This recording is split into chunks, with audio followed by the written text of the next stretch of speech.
Thank you for downloading this in-ear entertainment podcast. You're listening to Shakespeare's Sonnets.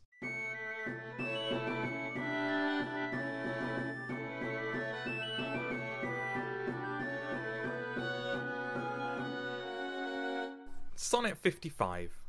Not marble, nor the gilded monuments of princes shall outlive this powerful rhyme, but you shall shine more bright in these contents than unswept stone besmear'd with sluttish time.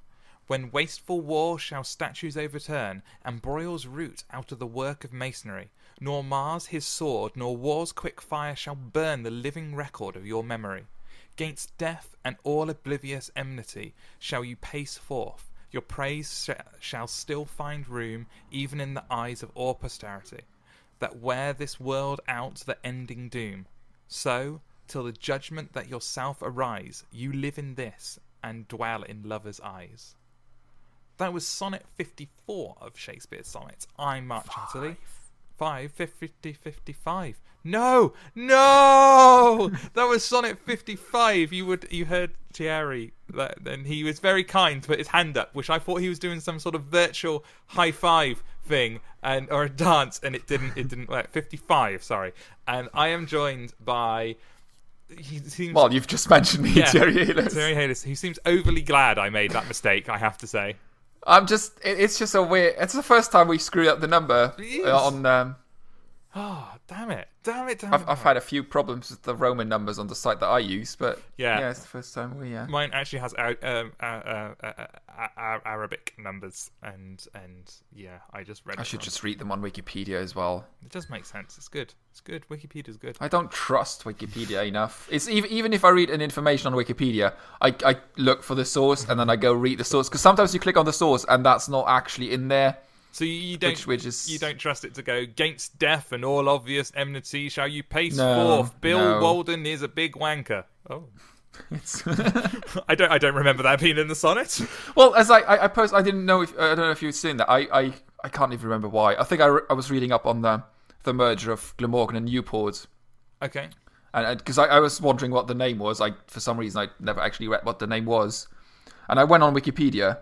And the website for the Wikipedia page for University of Glamorgan said it's currently serving 2 students, and graduates have an employment rate of 104.9%. So it's just, awesome. And that was up there for months. No one ever. Yeah, I on things like this, things you can argue people look at a lot, you can tend to trust. I tend to trust Wikipedia. Maybe that's a bad idea. I trust it as a source. Well, as sort of an index for reliable sources. Yeah, that's probably a good way of treating it, I think. Right. So Sonnet 55. What's tangent, and we haven't even started yet. What's this one about? You can do this one. It's got a lot of war in this one, which I really, really like. He even references the Roman god of war, Mars. Everyone likes Mars. Mars. Which is a very, very... And also the other Mars. I like that one. As in the planet Mars? I was thinking about the chocolate. But yeah, the planet Mars. That as well. You like Mars bars, the chocolate. You live off fizzy drinks and you don't like coffee and tea. You're the weird one. Fine. And Mars bars for those in America are actually Milky Ways, I believe, if you're in America. There's some odd differences. It's for several brands where the European version is something different than, but then they have bitter chocolate in America. So they have horrid chocolate that tastes of vomit. Yeah. Anyway, Sonnet 54. What does it mean to you, Thierry? What does Sonnet 54 say to you? It just mainly says war and destruction and fire.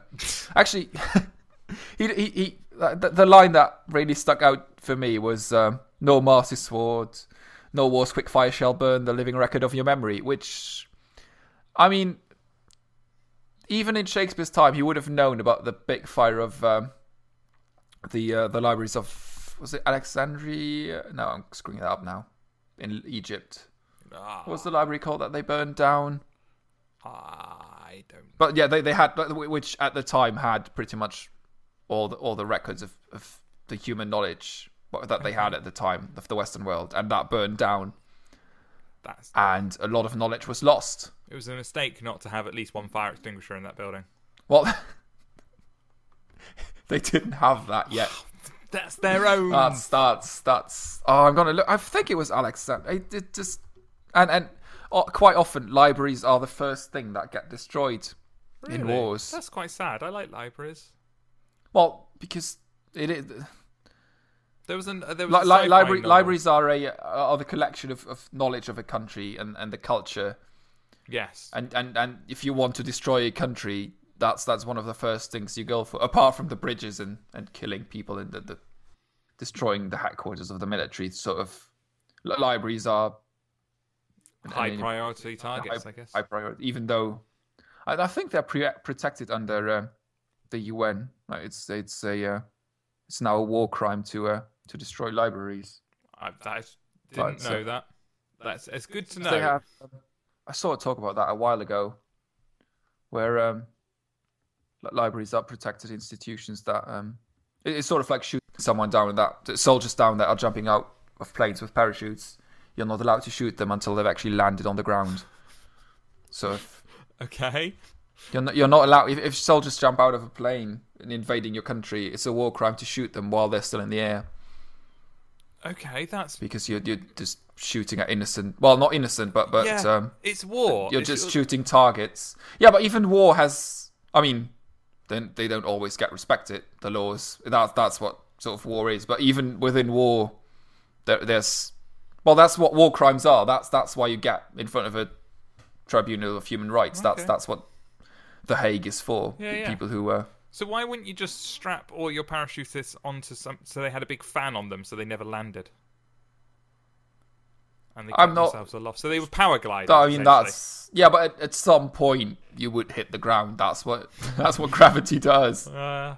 Or even the lack of energy. Eventually you'll run out of energy. Run out. It'll be converted to other sources of what will happen to that energy. Well, the energy will be transferred to something that you can't use to keep yourself up in the air. Yes. That was a really... I'm just trying to Google the library. Somehow we're talking about war crimes. But yes, my point was, just because something is written down doesn't mean that it'll survive. No, that's true. And I think at this point, Shakespeare knew that his even though the sonnets weren't meant to be published, I'm sure he knew that his reputation would mean they would live. He was famous enough to know that they would survive somehow. Exactly that. So, yeah, I think it's fair to say that he knew his writings were longer lasting than buildings and things like that. And that seems to be what this is about. That even monuments to princes, which would be made stronger than normal monuments, I guess, and then masonry and even his writing would survive wars and yeah, it would outlive it all. And so till the judgment that yourself arise, you live in this and dwell in lovers' eyes. So he lives in the sonnets and dwells in the eyes of lovers. Sonnets being something that you're meant to whisper or speak softly to your lover. Although sorry, go on. No, I did just Google it, and it was the Library of Alexandria that Caesar burned down accidentally. He was having a cigarette. He destroyed the library. He fell asleep. Well, no, he set fire to his ships in a strategic attempt to stop someone else. And the library caught fire, and he destroyed the most important collection of human knowledge at the time. Whoops. Yeah. Sorry, guys. Bit of a boo-boo. May have burnt down. Yeah. Get the scribes. I've memorised a lot of it. Come on, quickly. May have just lost thousands of years of knowledge here. I think I can remember a bit of that book. So, crap. Just the word "whoops," bit of a boo boo. That just perfect. Just seeing Caesar stand there, just going, "Oops." tiny little snafu. The ships are gone. That all went fine. But I may have also destroyed the library. On the plus side, go get the marshmallows. S'mores for everyone. Oh, wow. Yeah, not good. Not Shakespeare. Bad Caesar. Bad Caesar. Well, he was an emperor, so Yeah, that's sort of what they do. They destroy and conquer. it's their job, you could say. So yes. So this sonnet, it's about how solid things are, I guess, and how long-lasting they are, but how most things come to an end. At Judgment Day as well, the world's meant to be sort of wrought in hospitable, I guess. I guess that's what's meant to happen at Judgment Day. There's a lot of fires and Satan coming to Earth, and It's just. Have you ever read the Book of Revelation. the apocalypse in the Book of Revelation? It's the most boring metaphorical crap ever. I haven't. I have to. There isn't actually anything. It's all descriptions of Satan and the.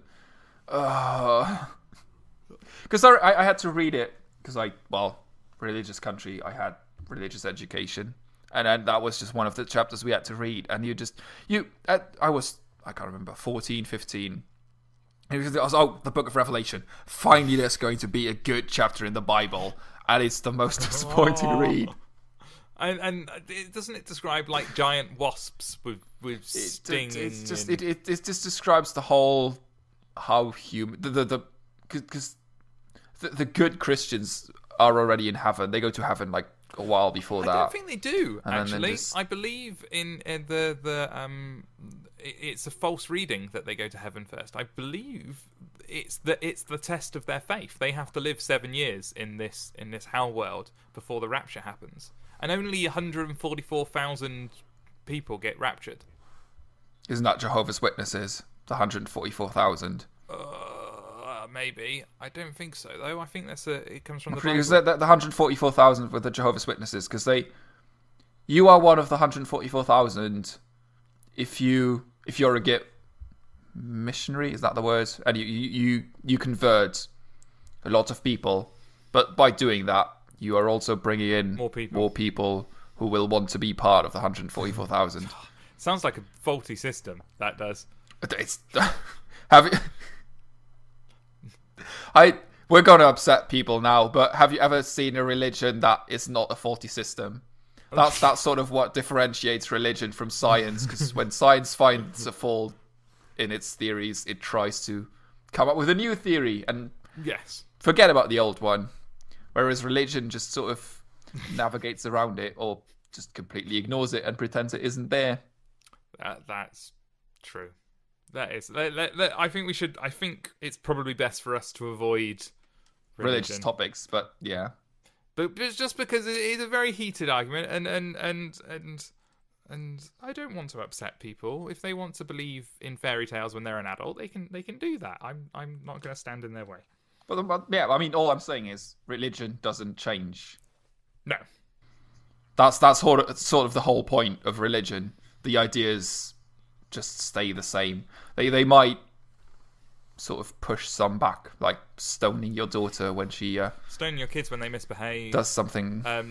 Sacrificing your children to God. They might sort of forget about some ideas, but the general idea of religion is, well, the dogma, to stick to that certain set of morals. Yes. And in case anyone is wondering why we're talking about this and not the sonnet, it links in because it's talking about judgment at the end, which would be the ultimate judgment. Yeah, we're not just talking randomly about. Well, it's not like the Tom Cruise episode. I'm sure Minority Report linked into that sonnet somehow. Yeah, we had the precog words in that. That was why. That was the. Makes sense. So Shakespeare in this is saying that the fair youth will live on in this being the sonnets and series of sonnets, and I think it's fair to say that has actually happened, and dwell in lovers' eyes, which I don't quite understand what he's getting at there. Is he saying that love from this point on is inspired by the fair youth, or that anyone in love must know the fair youth? Or I don't quite understand how line works, I guess. And dwell in lovers' eyes. It might be a reference to a. I think it's meant to be very metaphorical in the sense that you are so beautiful and I love you so much, and that any lovers that come after this will be compared to us. We're the comparison by which they're measured. We're the stick by which they're measured, and so in that sense, you are always with any form of love. I guess you live in this and dwell in lovers' eyes. So you are in this love poem and dwell in. Yeah, I guess. Well, ironically, Shakespeare did create many of the ideas that we use today to describe love. True. So in a way, the fair youth sort of serves as the conduit, the ideal.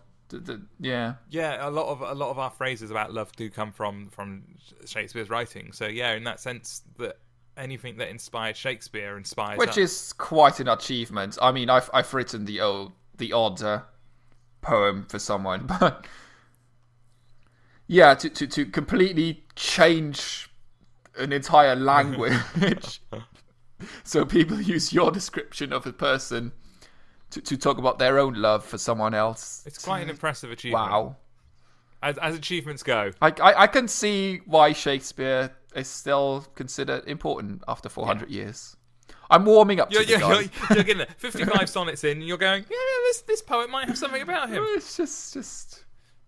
I doubted it. Even during my BA in English studies, just Shakespeare, what's wrong with it? Just a weird guy. You never did, don't lie. You never, once.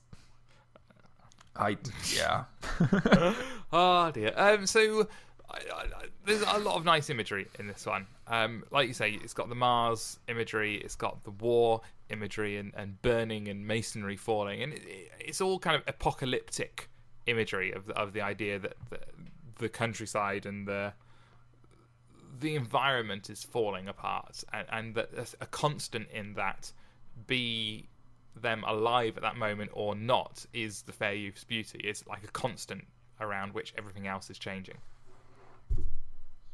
Actually, there's I'm just rereading the first line, not marble nor gilded. That reminds me of there is a sonnet like that. Well, maybe not a sonnet, but a poem where which words in particular? To Nebuchadnezzar. They're just the opening lines. The idea of the opening lines: not marble nor the gilded monuments of princes shall outlive this powerful rhyme. There's is it to Nebuchadnezzar? There's some sort of Bible reading. If it's Nebuchadnezzar. No, there's a I had to do it in school.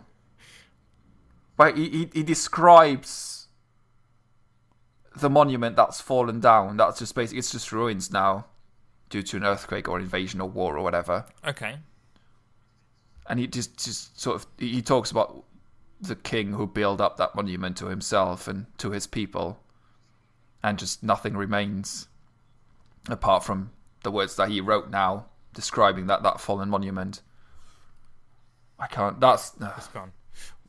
If you remember that, we can come back to that at some other point, and we can jump back quickly. Would you like to read us out for this one? I'll try the Sonnet 54. The 54 plus 1. Sonnet 55. Well done, you. You got the number right. My name is Thierry Hillis, and this is Shakespeare Sonnet. You can't skip the sonnet. No. You can. We have computers. You can fake it. I can just have a robotic voice. Just put in 54 again and see if people notice. Sonnet 55. For posterity, that wear this world out to the ending doom. So, till the judgment that yourself arise, you live in this and dwell in lovers' eyes.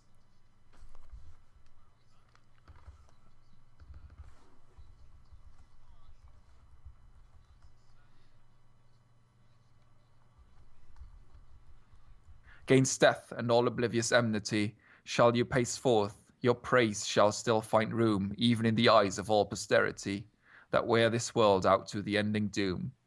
So, till the judgment that yourself arise, you live in this and dwell in lovers' eyes. Hey, well done. That's very well done. That was Sonnet 55. I got it right that time. And you've been listening to Shakespeare Sonnets. I've been Mark Chatterley, and you can follow me on Twitter at Nufkin. And I've been Thierry Hillis, and you can follow me on Twitter at Sound of Seagulls. And you can do the new bit. And we now have flatter buttons on our website for this podcast and Supermarket Matters. If you don't know what flatter is, you can basically set one monthly amount, and every time you click a button, that just gets spread out evenly between the buttons you click. So if you have $5 a month and you click 2 buttons, each one gets $2.50. If you click 10, everyone gets 50p. Sort of. There's more you can find out if you click the button on our website or if you go to flatter.com. Excellent. It's a good system. It's a very, very clever system. Excellent. Thank you very much for listening. That was Sonnet 55, and we shall see you again next time for Sonnet 56. I had to think about adding 1 to 55. That was bad. We shall see you again next time. This episode was brought to you by Tramadol. Tramadol. See you later. Goodbye.